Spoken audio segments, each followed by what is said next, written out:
in Southampton with the Piranha. How are you guys? Never been better, mate, if I'm honest. Everything's going well. Obviously straight back into training camp again since the last one. So I'm just happy I got a quick turnover compared to like all the other years. Like I think last year I had one fight, the year before that I only had one fight. So it's good to get a little roll now, so being straight into training camp. So it's all good. We'll talk about your last fight in a minute, but after that fight, how quickly did you get back on it, or did you just stay on it? No, like I've been consistent. As you see earlier when I was training, I had my top off. Do you know what I mean? The physique's still there, everything's still, abs are still there. So like the old me, I'd have like not been like straight on it, kept consistent, and I would have been a bit out of shape. But now, still there, muscles still popping, abs still shining. But now everything's got, yeah, like you said, you see earlier, you can tell that I've been keeping up with it because I'm still in good shape. Right, last time out. Yeah. I can't remember his name now. Eduardo Valverde. Yeah, I think that's it. Yeah, that sounds about right. Yeah, during the build-up, you said to me, I was having one of our long conversations, and you sort of said, years ago, people were talking about me. I was on people's lips. Yeah. I want to get back to that again because people aren't talking about me.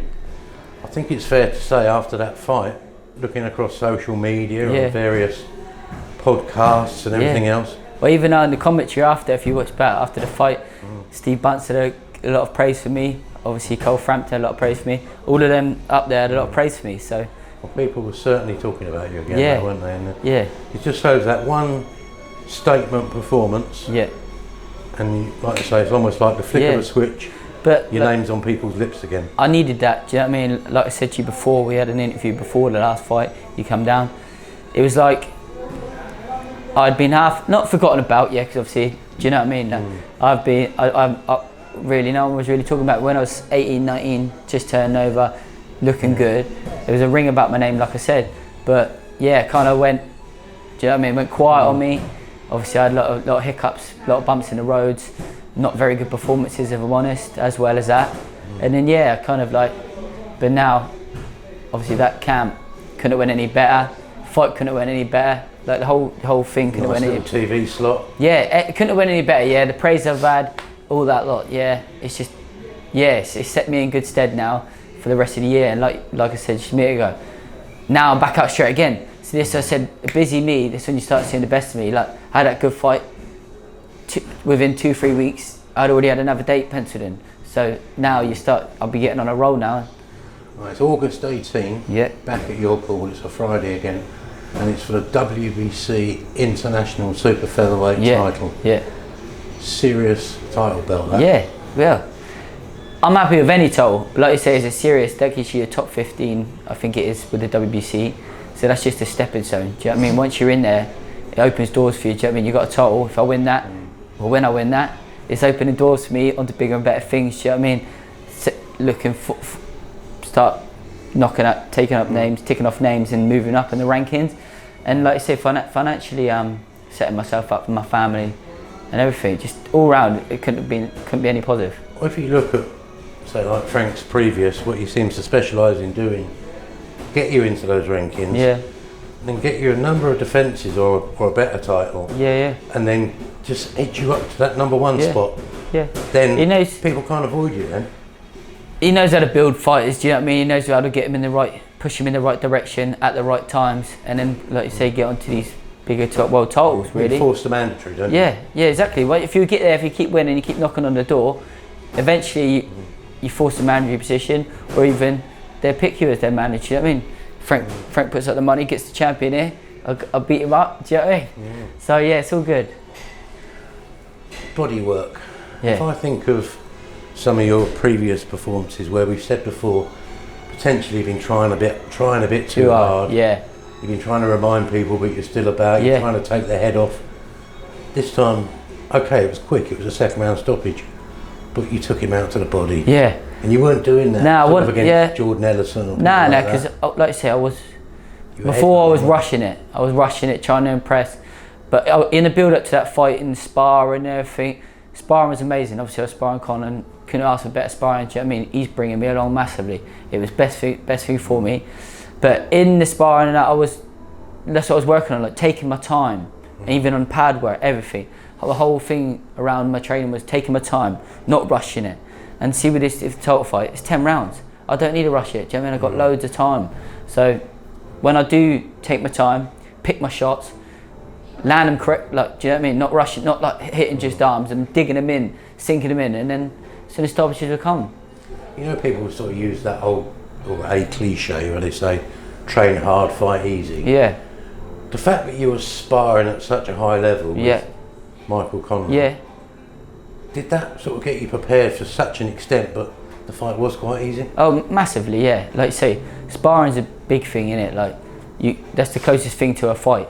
You get enough sparring and the world-class sparring like I was. Sparring someone at that level. Yeah, he's world-class, isn't he? Do you know what I mean? He's fought for a world title and that. He's world level. So then that's only going to bring me on. And like I said, no, don't get me wrong, the people I'm fighting, they ain't world level, are they? Not yet. No, not yet. And they won't be. They're not world level. I will. Like, do you know what I mean? They're not world level. So if I'm sparring people at world level, then I think I shouldn't be worried getting into these fights yet. I should be comfortable and I should be able to just pick my time, take my time and cruise for it. I think you did everything right. Were you surprised to see Michael not follow his game plan against Lopez? I haven't watched the fight, but it's hard. It's hard. You have a game plan, but if there's you're in a massive arena, all them fans, it's hard, isn't it? Like, it's hard, and it depends. You don't know. The fella could make you change your game plan. The person you're fighting, do you know what I mean? He could put it on you, and your game plan goes out the window because you've got to adapt. I don't know. I haven't watched it back, but there's loads of different reasons it could change. Do you know what I mean? Not stick to your game plan. We're just seeing interviews with him. He seems pissed off with himself. Yeah, I know he's a bit gutted. I see the thing like he got dragged into a fight he didn't need to be in. Like you say, because when I was sparring, he's a good boxer, Michael, and he's technically on the outside. He's lethal, isn't he? Yeah, so I mean, technically, so if he stuck to the game plan, he might have been a different outcome. But it's one of them things. It's been and done now. But I'm sure he'll bounce back. I've seen on social media he will be back. So yeah. I know we bang on about your occasional mishaps you've had that have held you up. But I was sort of thinking to myself, but okay, you can probably say to yourself it would have been better if they hadn't have happened. But sometimes things are meant to be, and do you think you would have been as well equipped back then to push on as you are now with that extra maturity and responsibility? That's what I said to Wayne. Now, look, there was ranting and raving me when I was like 18, 19, 20. I truly believe now that I'm 20. At the time, I would have been like, yeah, give me a title shot, because you're young. Do you know what I mean? You want that. But now that I'm 25 now, I look back now and go, nah, that would have been too soon.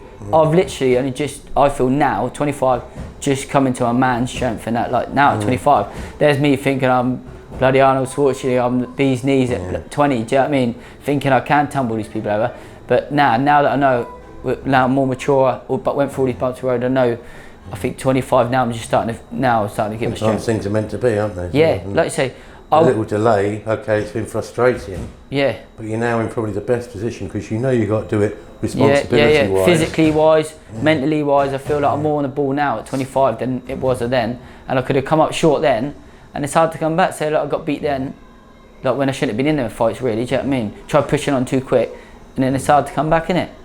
What was it like back then? Did you sort of feel like a bit of almost like a young footballer sort of? Now I look back at it, it's a bit of a blur now. It's been so long. I've had so much happen in my life, do you know what I mean, since then, like 25 now. It's in a way as when you're on TV as an 18-year-old. Yeah. And people like you say, people like Frampton, Warrington, yeah, all sort of tipping you for stardom. Yeah. Could go to your head at that age, couldn't it? Yeah, of course, yeah. Like you say, I just wasn't mature enough, just thinking it's easy and just trying to live like your average 18-year-old, 19-year-old, you know what I mean? Like going out and that, like just trying to live the life that I can't really out of this sport, do you know what I mean? But it's hard at 18 to totally sacrifice all that. Yeah. You've got to try it almost. It's hard now, even at 25, but you just got to be done, do you know what I mean? Like I say, all I've got to do is smash it out for 2-3 years, then I could be sorted sweet for the rest of my life, do you know what I mean? So I just got to keep my head on like I have now, and then hopefully reap the rewards. Tell me something. The flag of Garner. Yeah. Being waved at you. Yeah. Did you know about that? Was it something? Yeah. To be fair, I forgot they had it, but they love it. Like obviously, people on Twitter, I see people. Even I don't know if it frees him at bones. You know. Yeah. we got a lot of social media following. He's Garner, and he followed me after. He messaged me. He was like, I love that. And he was like, because he's from Garner. Do you know what I mean? Yeah. He was like, I love that, and it's just quality. A lot of people love it, but I think there'll be a few more flags coming up this time. I know my mate. He said he's ordered 6 of them, so there might be a few more. It's quite funny because like you see it, and you almost have to think about it. You think, what's the flag of Garner? Yeah, I see. And you sort of think, oh, Garner. I see on some of the comments on social media, like, you don't I don't get it. away. People was like, I don't get it, and then someone explained it. It was like, oh, I get it now. Do you know what I mean? Like, I'm not saying it that long, but it's almost sort of one of these things that takes you sort of 5 seconds to click on. Yeah, because obviously you got to read my name out. It's just not spelt the same enough, but you read it out, then so not a lot of people clocked onto it, and I see on the comments and that, but people then obviously. So you knew about it before yeah, I know that they had them before a different fight as well, but it just it seemed to get more social media attention this time. Do you know what I mean? So it's good. It's quality. We don't know about opponents yet in terms of the 18th. It's obviously got to be of a certain quality. Yeah, of course, yeah. For that title. Sort of any preferences, I presume for you, like the bigger the name recognition, the better. Yeah, look, I've got a team around me. Do you know what I mean? Like Wayne, my manager, Frank Hopkins, and obviously the office with Frank Warren and that. They know the right fights for me at the right time and the right opponent now. So we'll get someone. Do you know what I mean? I'll just leave that to them. Yeah, well, I suppose by the way you are now, it doesn't matter whether it's a name opponent or not. You'll be on it. The main regardless. thing is just I'm on it. The main thing is getting this title. So it doesn't matter who it is. I'm going to be training my ass off. Do you know what I mean? If it's a numpty or a world champion, do you know what I mean? I'm going to be training my ass off because I want this title. It's the prize, isn't it? Yeah, it's a step. It's a massive stepping stone. This takes me to that next level, and this sets me up now. Do you know what I mean? Get this title, and then I'm away. So. Just reminded me, looking at your new sponsors, Muscle Tone. Yeah. How's the big XL bully star? He ain't an XL. He's smaller. XL's massive. He ain't that tall. He's. Do you know what I mean? Or is he just a bully, American classic bully? Standard, I'd say. He's a standard now because he's put a lot of timber on now. Yeah. Standard, but yeah. Any more shows? Nah, not yet. It's out of season now. But obviously I just had to come on board, Muscle Tone Bullies Australia. Anyone in the bully world would know Muscle Tone, they're massive, do you know what I mean? Obviously he's from Australia, Jamie Brown. I met him in... So what do they do? Supply stuff for the dogs, do they? Or who? Muscle Tone. No, these are like, they got their own dogs, massive dogs, well known, they got studs and that, the biggest, they're massive. Muscle Tone is massive, really, let's put it that way. It's the Nike of the like sportswear in the bully world, do you know what I mean? They're big. So there might be a little trip over to us at some point. Yeah, I said to him, obviously I spoke to him, I think it's, when was it? September or November. I can't remember what date it was, but we're going to go over there, because they got a bully show over there, so I'll be going over nice there. Trip, wasn't it? Yeah, 100%. Go to see his kennels, and also, go to see. But yeah, I just want to say big shout out to my other sponsors.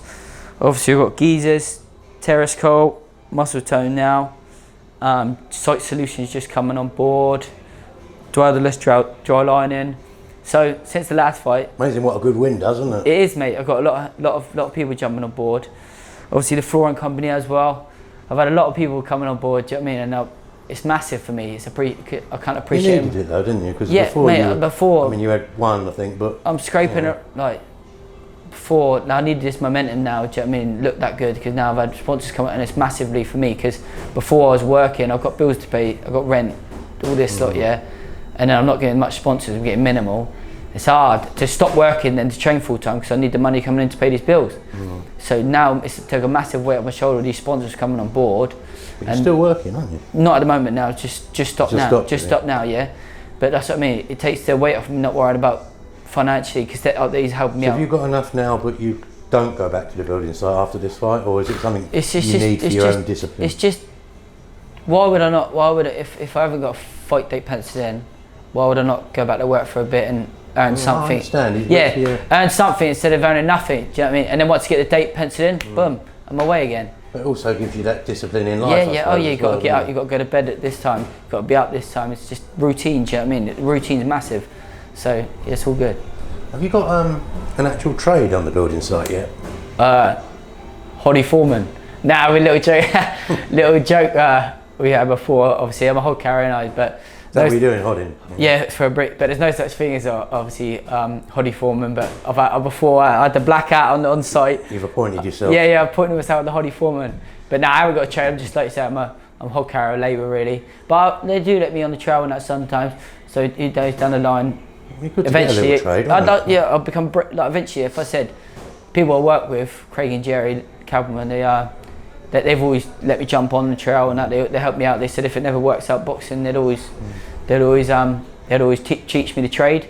So yeah, if it did something to fall back on. So after having piles of bricks on your shoulder all day, how do you get on coming then using your arm for boxing and all that? So I work, mate. Let me tell you, like you say, with a baby. Your shoulder must be knackered at the end of the day. With a baby, to be fair, I've built up now. It's not. It's just being on your feet all day as well. Like, see when I'm working and training, I'll get up at 5:30 to walk the dog before work.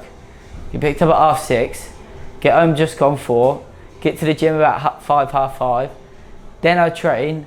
And then I get home about 8:30, and then have my dinner. I'm going back to bed again. That's why it's hard work. Probably ready for bed by then, aren't you? Yeah, but that's why these sponsors coming on board financially helping me.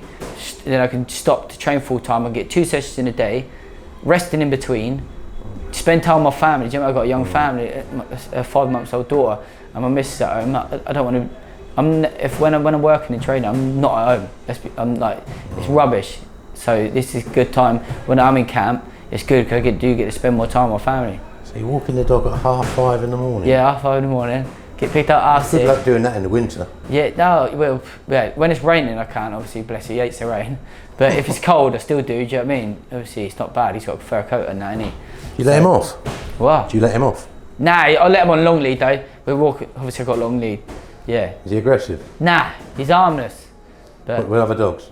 Yeah. He's good gold, but it's just long, like, because then he's too playful. Like, I just keep him on the lead because I was just seeing an dog, he run over, he want to play, and then I've got to work. Do you know what I mean? I've got to get back. I've got to do it in a certain time window. Plus the other owners probably has a heart attack. Yeah, exactly. You see him, you shit yourself. He's a big unit. Do you know what I mean? So, yeah, he's just playful. A bit intimidated. It's a bit intimidated, but he just because he does it. Yeah, he's done it before. I've had him on a long lead, and I'm not paying attention. Mate, he's seen someone, he sprints, like, I'm talking, it's like a rhino run at you. I'd be scared if I didn't know, but then but he stops dead in front of you, but they don't know, they shit themselves, do you know what I mean? I've got a big dog myself, you end up getting shouted at. Yeah, trust me. But so, I had it a couple of days ago, a runner, wasn't even paying attention, I'm on one side of the road, he's the other side, there's obviously cars parked my side. He's got his headphones in, he's looking at the pavement. He's crossed the road, I've got my dog on a long lead, and then he's sprinted, jogging towards us, but he's looking at the pavement, do you know what I mean? He's looking down. And then my dog's like, we're going to run up to him, I'm trying to pull him, and he's like, sort your dog out, I'm like, and then he was like, sort your dog out, I was like, you're running at me, do you know what I mean? You're running towards us, what do you expect? And then I ended up just telling him to fuck off in the end. Dogs life, we all end up getting shouted at. But what do you expect? You're running at, a random person's running towards you, I'm his owner, he's going to protect me. You take him on runs? Nah, he can't last that long. Right. Nah, he can't last that. I walked him about a mile, and he's blowing out his ass, do you know what I mean? Because he's just all muscle, isn't he? So, yeah. Alright, it's August the 18th. Yeah. First title shot. First of many. I think you did knock out a few tickets for this one, haven't you? Oh yeah, they're flying out, mate. And I've been trying to get some more ring size than that, but it's hard to, I don't think I can get that. Before, obviously, other shows, I'll ring him up, you can have some more. But obviously, Dennis is on there, Dennis McCann's on there with that Baluta. That's a good bill, he'll do all right for tickets. It's hard. British title fight on there as well. Yeah, there's loads of fights on there. It's a good card, actually, isn't it? So yeah, my tickets are flying out, to be fair. So if you ain't got yours already, you better be quick. As you snooze, you lose. Just lastly, I just thought I was talking to Wayne the other day, talking about you fighting down here.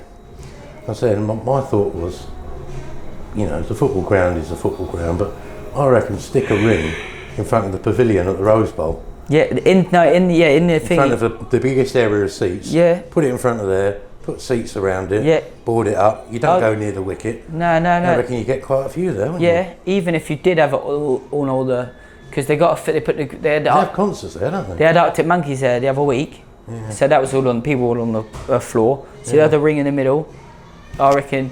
Don't get me wrong. I'd love to fight at St Mary's, but that would be down Little Look Road because it's big, isn't it? With the cricket, you can just make it the size you want. Yeah, exactly. It's you can. The football stadium's hard, isn't it? There's a hotel there. Yeah, the Hilton's there, everything. Like you say, they get ready for normal when they have the cricket matches on, so they got everything there. Yeah. Why not? Just need the weather. Yeah. like I say, summer evening down there, mate, be lovely. So after your call, you'll just say to Frank, come on.